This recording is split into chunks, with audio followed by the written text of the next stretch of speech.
The Jericho Network on Westwood One.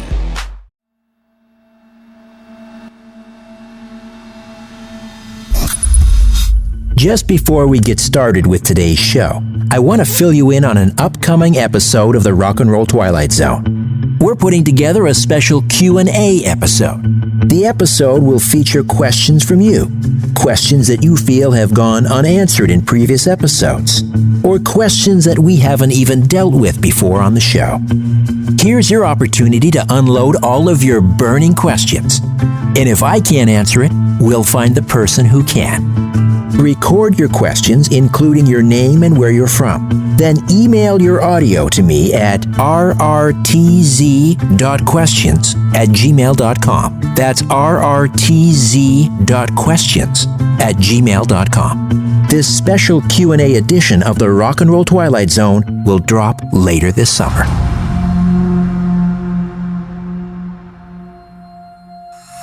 The Beatles represent that radical kind of cultural Marxist approach to social revolution.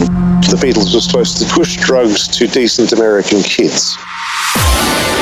This is the Rock and Roll Twilight Zone with Richard Serrett. Heard exclusively on the Jericho Network in partnership with Westwood One. Unearthing the biggest stories from the history of rock. Exposing the truth and the tragedy.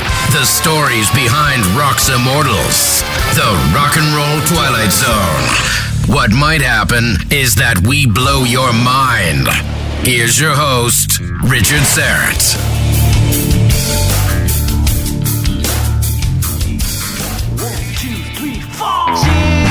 February 9th, 1964, and one of the most important moments in the history of popular music actually occurs on television.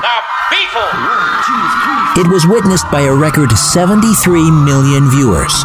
And going on 6 decades later, people still remember exactly where they were the night the Beatles stepped onto Ed Sullivan's stage. There are a number of stories about how the Beatles came to appear on the Ed Sullivan Show. The most popular is that in 1963, while arriving at London's Heathrow Airport, Sullivan and his wife Sylvia encountered thousands of youngsters waiting excitedly in the rain. When Sullivan asked what all the commotion was about, he was told that a British band named the Beatles was returning home from a tour in Sweden. When he got to his hotel room, Sullivan purportedly inquired about booking the group for his show. However, it was not until later that year that the Beatles manager Brian Epstein reached an agreement with Ed Sullivan to bring the group to America to perform live for the first time on U.S. television. Following dinner at the Hotel Delmonico in New York City, a handshake between the two men sealed the deal for performances on 3 shows to air in 1964. In return, the Beatles would receive $10,000 for 3 appearances and top billing. According to another version, the Fab Four's appearance on The Sullivan Show was part of a sinister plot, a centuries-old battle once fought by musket, now being waged with software and technology. When the fresh-faced lads from Liverpool launched into their top 100 hit, I Want to Hold Your Hand, it was the first salvo of what would become known as the British invasion. A short time later, Life magazine would report, in 1776, England lost her American colonies. Last week, the Beatles took them back. Although likely meant in a tongue-in-cheek manner, Life magazine may have been closer to the truth than its editorial staff realized. The British invasion was a cultural phenomenon of the mid-1960s when rock and pop music acts from the United Kingdom landed in America and enthralled North American youth. Groups such as the Beatles, the Dave Clark Five, the Kinks, the Rolling Stones, Herman's Hermits, and the Animals were at the forefront of the invasion. Invasion. What an interesting choice of words. What would you say if I were to tell you that the word invasion is precisely the correct word? What would you say if I were to tell you that the Beatles were a creation of the Tavistock Institute of Human Relations in London, England, part of a plot intended to cause social upheaval in the United States as a means of winning back the colony Great Britain lost in 1776. You're about to meet a media scientist and an author who will argue this is all true. You'll learn about the music and social critic who supposedly designed the Beatles' music using supercomputers, and how the British invasion was designed to dumb down American youth and turn them on to drugs. You'll also hear from a music journalist and blogger who insists it's all a silly conspiracy theory. You'll have to make up your own mind as to who has it right. The Beatles as a British intelligence psyop, when the Rock and Roll Twilight Zone continues.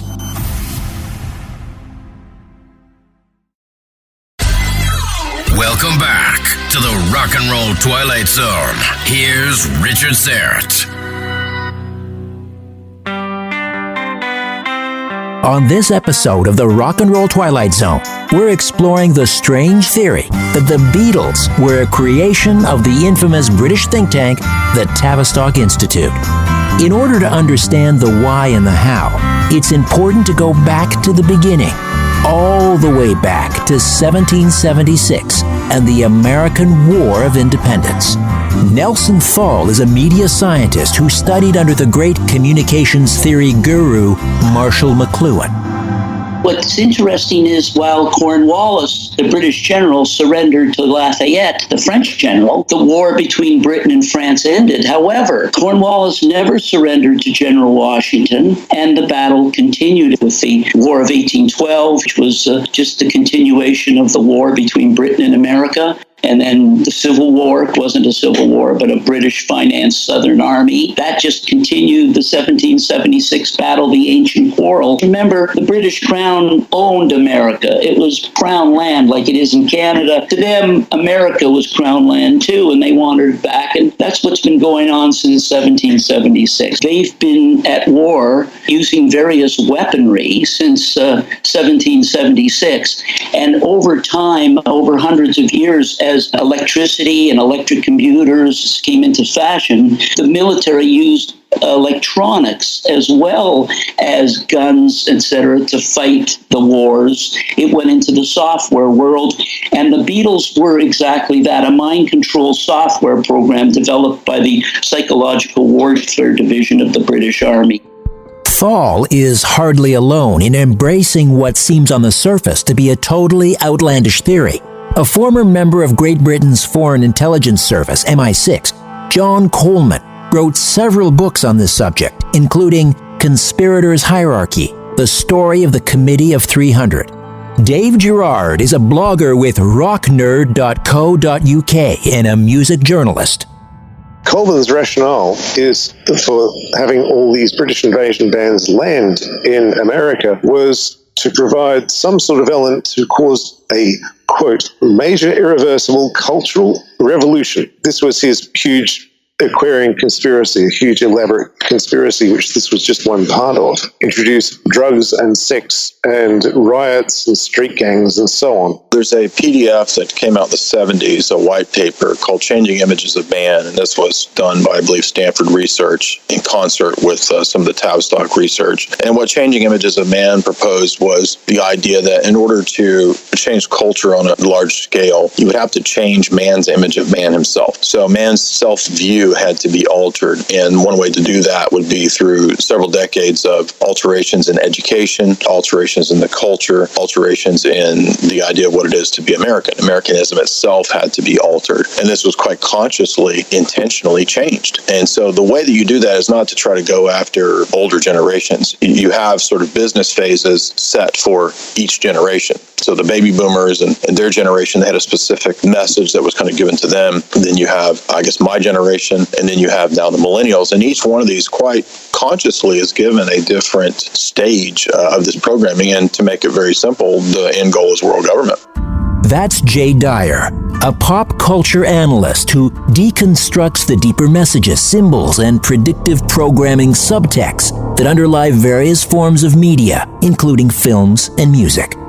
Popular music, according to this theory, was the perfect instrument to reshape the moral, spiritual, cultural, political, and economic culture of the United States. and hasten the decline of Britain's former colony. By the early 1960s, the time for the deployment of this new weapon was ripe. So the timing was the rapid pace of technological advancement, from tubes to diodes to transistors to chips. So as you develop the technology to record this so well and broadcast it so clearly, and as the technology comes online, that's what makes the timing. The TV made the Beatles. But music journalist Dave Gerard doesn't buy into the conspiracy. He says British musicians were simply taking American music, rhythm and blues music, which had been developed by African Americans decades earlier, and repackaging it for middle-class white audiences. It was very much a class thing and a race thing at the time. In the early 60s, rock and roll was very black music. By the late 60s, it was very white music. And someone like Jimi Hendrix was an odd creature. And that was basically because of the British invasion. Suddenly you had nice-looking white boys playing this music, which was completely American music. The British just repackaged it. But the conspiracy theorists behaved like they weren't aware that this was literally American music, American riffs, American tunes, literally American songs in the case of the Rolling Stones, who didn't start writing songs until a few years into their career. And Coleman's theory includes bands like Led Zeppelin, who literally just ripped off old blues songs. The theory is that if the conspiracists didn't know about it, it didn't exist, and it must be people messing with them. According to Dyer, Britain's Psychological Warfare Division had studied group dynamics and something called hero worship. They pioneered research into how individuals in a special operations team, for example, could be convinced to die for their leader. So they perfected these techniques, and the realization was that, well, it's not just about military. We can actually apply these tactics to both the corporate world or to the pop culture world. So the idea of creating a star is essentially something that best exemplifies this, because what happens in the mass consciousness is that public is given the impression that these people live a kind of godlike existence, and therefore everyone wants to emulate them. So they basically created the idea of the rock star, you could argue. And now, granted, certainly there were predecessors to this with royalty and famous people, there's no doubt, but the idea of the rock god, I think you could trace directly to Tavistock and the Tavistock/CIA background to both the Grateful Dead and the Beatles and the Rolling Stones. I think it's all part of that same complex, that same matrix. That's not to say that the musicians weren't real musicians, but rather that they were kind of propelled to these positions by establishment approval and backing. So the Beatles represent, I think, again, that radical kind of cultural Marxist approach to social revolution, not so much, again, a Marxist economic theory, but rather a gradual, if you watch the career of the Beatles, you go from this kind of happy, lovey, I want to hold your hand, right, and then into picture yourself on a boat on a river, and you're like tripping and you're seeing kaleidoscope. So in other words, they're almost kind of taking you along the ride with the Beatles into the mass LSD drugging phase. And I think that was absolutely intentional. That's why you see that with pop stars today. They go from the young, so-called innocent Britney Spears into the sort of whore, right? The Madonna whore complex. And that's to lead the youth along this same path. The Beatles were supposed to push drugs to decent American kids. So, as I said, this is basically a repackaging of fear of black people, fear of black music, fear of black culture.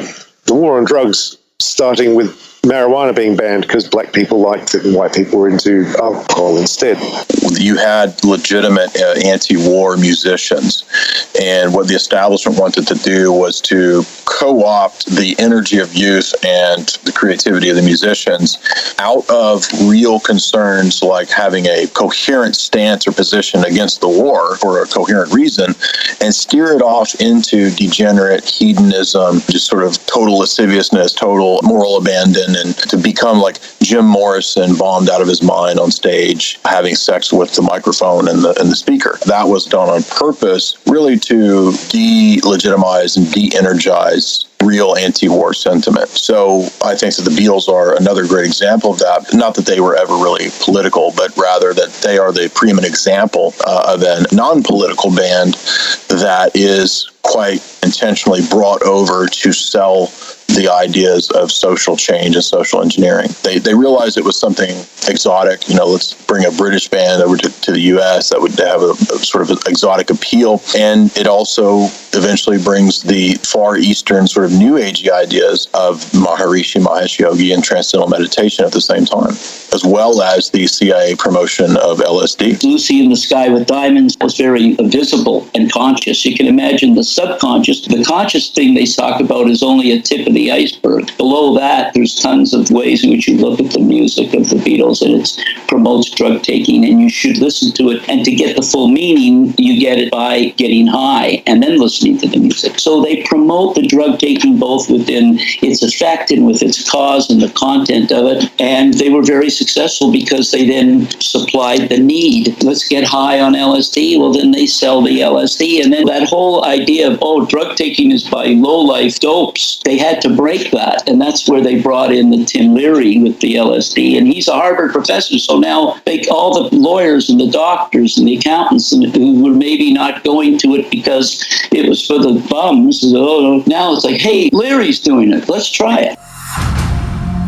When the Rock and Roll Twilight Zone continues, were the Beatles used to distract the American public from the Warren Commission's report on the JFK assassination?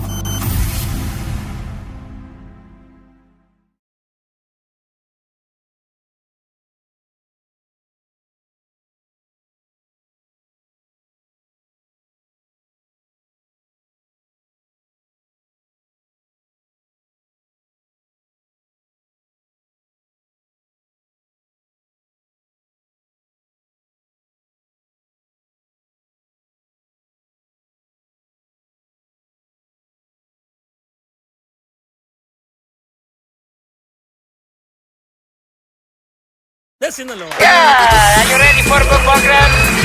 The Rock and Roll Twilight Zone is here for making you happy. To make you wondering what you know is what you should know, but maybe you don't know what you know, and maybe not so real. Welcome back to the Rock and Roll Twilight Zone. Here's Richard Serrett. On this episode of the Rock and Roll Twilight Zone, we're exploring the conspiracy theory that the Beatles were a British intelligence psyop. The Beatles' mission was not only to corrupt American youth and make drug-taking cool, but according to conspiracy theorist John Coleman, they also served as a convenient distraction when they came ashore in early 1964. Once again, Dave Gerard. A lot of conspiracy theorists who followed him and used his work seem to think that all of this was a distraction. The Beatles came over around the time of the Kennedy assassination or just after. There was a whole lot of controversial things happening, a lot of really interesting times going on in America at the time. And then they dropped the Beatles in to distract everyone. In 1964, we were going to have the publishing of the Warren Commission, which was the report into the assassination of Kennedy. So once again, it was going to get America's attention back on the Kennedy assassination.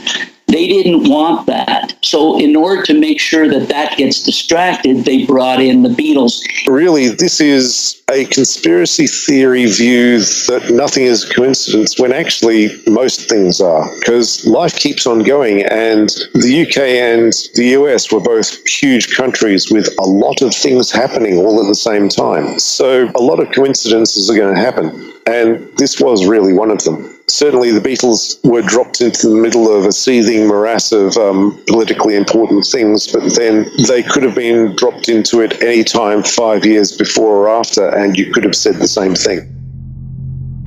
Assuming for a moment that this is all true, that the Beatles were created by British intelligence as part of a plot to hasten the decline of the United States, how exactly were they created, and by whom? The conspiracy begins at London's Tavistock Institute of Human Relations. Dyer. It actually arises in the UK out of the studies of World War I PTSD. In fact, this is where PTSD comes from, is the idea of shell shock. And what they wanted to do was study traumatized soldiers while they were having these phenomena when they would come back from wartime of apparent trauma. So as they were studying this, they eventually evolved into a Rockefeller-funded operation to look at human psychology, management techniques, and social engineering. So it really became the pioneer European or UK think tank, I guess you could say, a management strategies technique for how to manage mass groups of people. And isn't it interesting that it's born out of trauma research? Because that's exactly what I would say modern mass media does, is essentially desensitize and traumatize us on a mass scale. Ultimately, MKUltra is very closely tied to the work of Tavistock, and many of the same people who would be prominent in Tavistock would also be connected to MKUltra. The idea that the Tavistock Institute was involved in anything nefarious really was pretty much the whole cloth invention of Dr. John Coleman. He said that he had a career as a professional intelligence officer. He appears to have pulled this out of thin air. When I was trying to trace this back, he was the origin. I don't know where he pulled this from, but he decided that this was part of his grand conspiracy theory, in which he called Project Aquarius, the Aquarian conspiracy. The Tavistock Institute was apparently, in his theory, the organ which consulted with large chunks of the US government to work out how to put this into place. So he had things like a one world government, the destruction of all national identity and pride, the destruction of religion, control of people using technotronics to create human-like robots, an end to industrialization, legalization of drugs, depopulation, killing 3 billion people by the year 2000. And way down the list was introduce cults and continue to boost those already functioning with the filthy degenerate, that's Coleman's words I'm quoting, Mick Jagger's Rolling Stones, a gangster group, and the Beatles, created by the Tavistock Institute, apparently. So, yeah, it appears that John Coleman was the person who put this theory out there. And this was in his 1991 book, The Committee of 300. After World War I and then into World War II, they really pioneered and perfected these techniques of mass social engineering. And as we have talked about in the past, you know, the CIA and these different agencies, they're not just concerned with foreign operations or something like that. They're actually interested in culture creation. So what Tavistock started doing was looking at how to engineer through mass pop culture.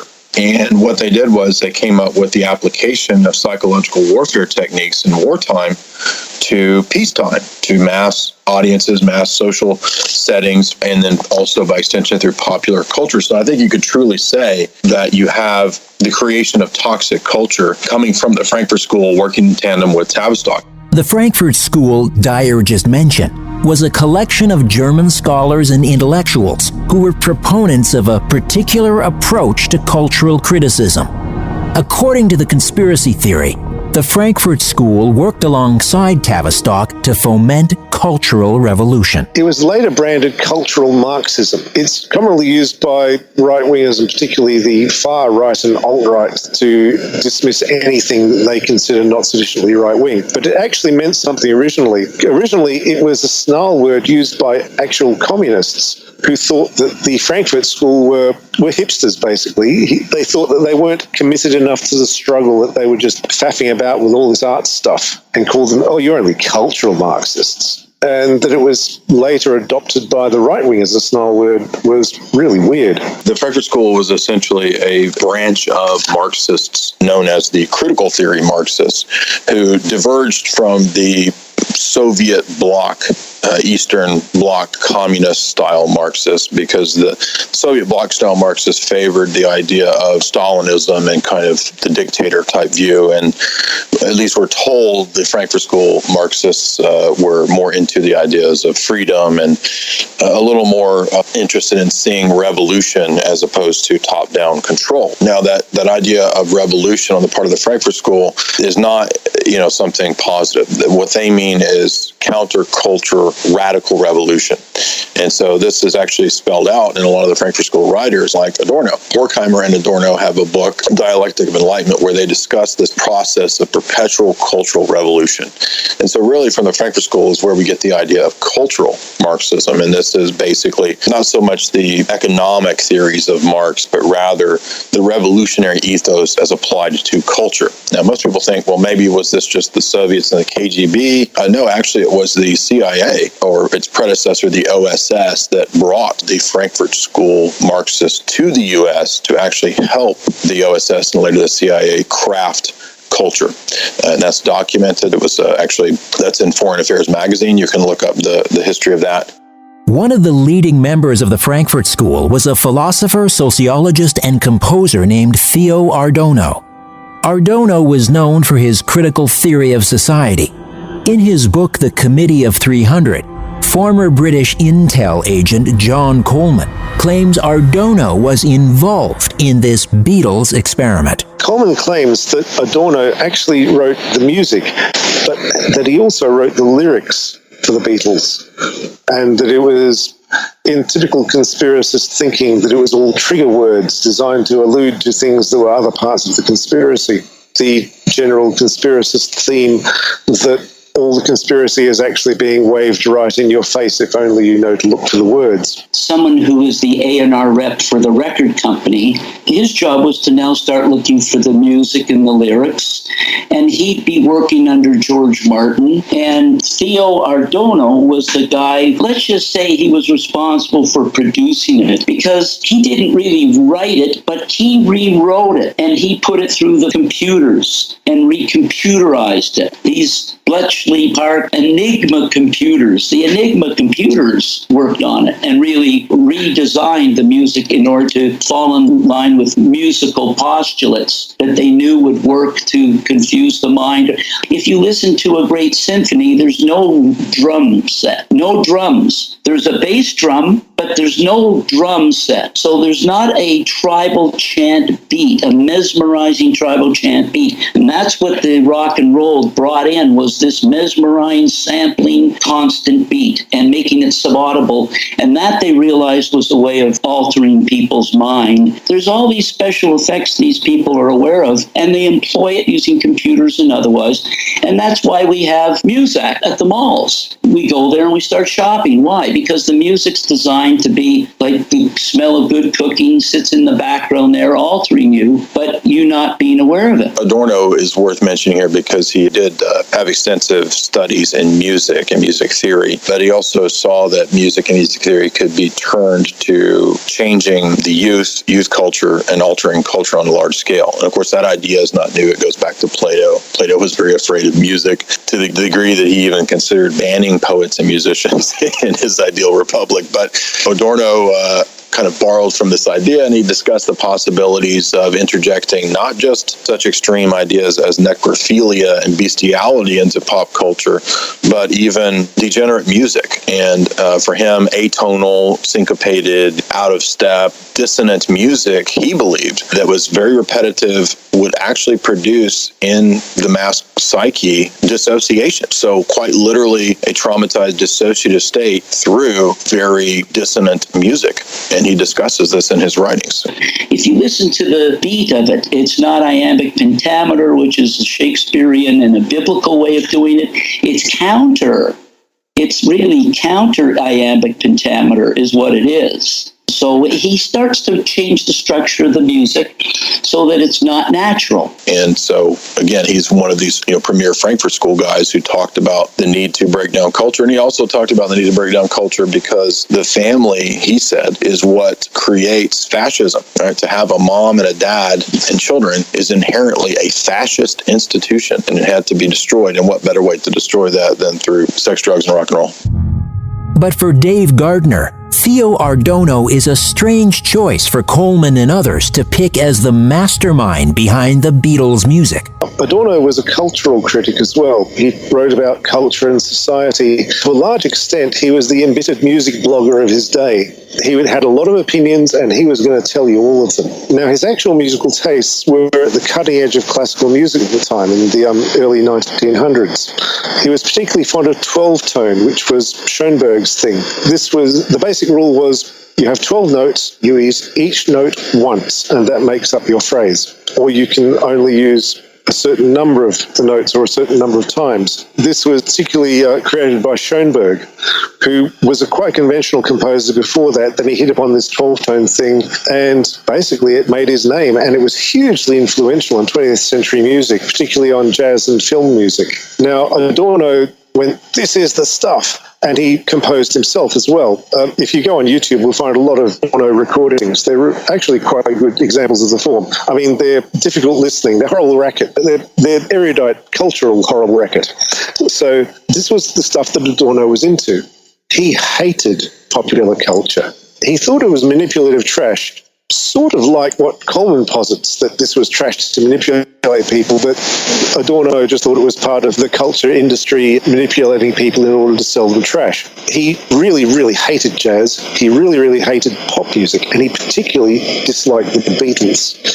I think it's startlingly unlikely that Adorno actually wrote the Beatles' music. Like, he described them as, what can be urged against the Beatles is simply that what these people have to offer is something that is retarded in terms of its own objective content. It can be shown that the means of expression that are employed and preserved here are in reality no more than traditional techniques in a degraded form.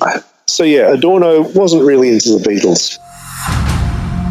When the Rock and Roll Twilight Zone continues, Canadian communications guru Marshall McLuhan sets John Lennon straight.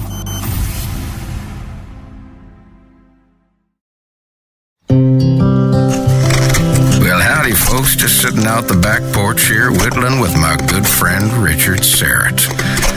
Oh, Richard's a hell of a guy. Damn it. I just cut myself and God, it's crazy. I'm bleeding. It's like a stuffed pig. It's gushing everywhere. I'm gushing. Richard, I'm just getting a little dick. Richard, can you grab me that rag? Richard! Richard! Welcome back to the Rock and Roll Twilight Zone. Here's Richard Serrett. On this episode of the Rock and Roll Twilight Zone, we're exploring the theory the Beatles were a tool of the British military's Psychological Warfare Division. Whether or not this conspiracy theory, as espoused by people like John Coleman, is true, the great Canadian communications guru Marshall McLuhan believed at least parts of it were true. In 1969, when John Lennon was in Toronto with his new group, the Plastic Ono Band, McLuhan arranged a meeting during which he allegedly told Lennon he and the Beatles were tools of the British Crown. Former McLuhan Protege Nelson Thall.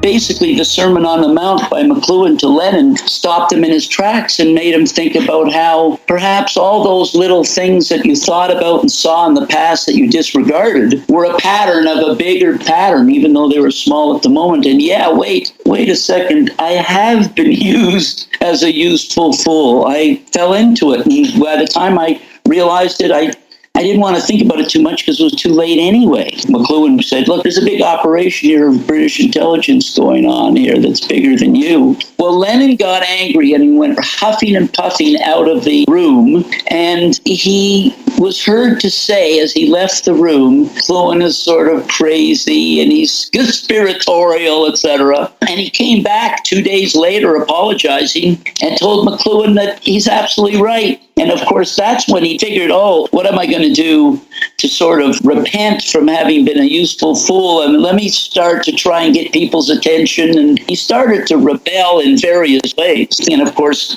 the Beatles broke off. And then eventually, when Lennon went awry, McCartney's an establishment guy. He's not interested in rebellion. He wants to get along with Her Majesty, the Queen. But Lennon wasn't that way. He was more like an American type. He was in the United States. He lived in New York. He was a rebel. He was a patriot. He was in favor of breaking away from the monarchy and exposing them, which he did, especially with that last video, Mind Games. It is that time period when he does become more political. I definitely think that from what I do know of the history of the Beatles, you have that period where John gets certainly more political, very, very vocal. You know, he does eventually get to that point where he's warning about depopulation and eugenics. And I don't think they would want that message coming out. So I think that McLuhan, with, you know, the medium as the message and his connections to the CIA and stuff like that, I think that he's certainly somebody who's a person of interest in this story. In his letters to Ezra Pound, lamented that we live in, as he said, we live in an age of gigantic pictorial illusionism and journalistic exaggeration of concealment, in which the truth in conversation has disappeared everywhere. That's a quote. And he lamented that the power of the monarchs was so great that the arts and sciences were in their pockets. And of course, he pointed to how the oil companies fund all the chairs at the universities. So the culture control of the university was taken over by the corporate gang. And as Marshall said, so the arts and sciences are in the pockets of these secret societies. We're obviously part of an operation that the Queen is involved with. We were knighted. They don't even have to know why they were knighted, but they're knighted. And Lennon obviously figured it out. The others probably figured it out and laid low. McCartney laid low. Starr for sure. He played Sergeant Schultz. I know nothing, hear nothing, see nothing. I'm a drummer. I know nothing. Were the Beatles a top-down creation? Were four unsuspecting useful fools scooped off the streets of Liverpool and Hamburg and run through the Star Machine? Were they then deployed in America as a psychological warfare weapon? When the Beatles received their Order of the British Empire medals from Her Majesty the Queen, was it in recognition of their role in the repossession of Great Britain's long-lost colony? Perhaps Marshall McLuhan was onto something when he said, "Those conspiracies that are too incredible to be believed are by the same right those which most often succeed." Either way, I'll bet you never listen to another Beatles record the same way again. Until next time, I'm Richard Serrett. So long for now. In their infinite wisdom, the pod gods have decided to end this hot mess now. The Rock and Roll Twilight Zone is researched, written, and hosted by Richard Serrett.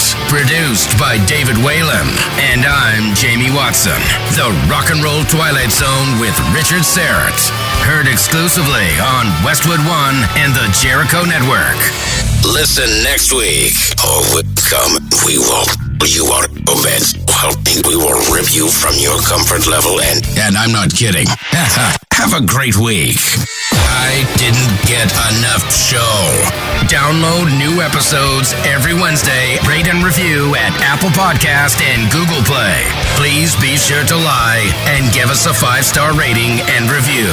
Thank you, listeners. From the Westwood One Podcast Network.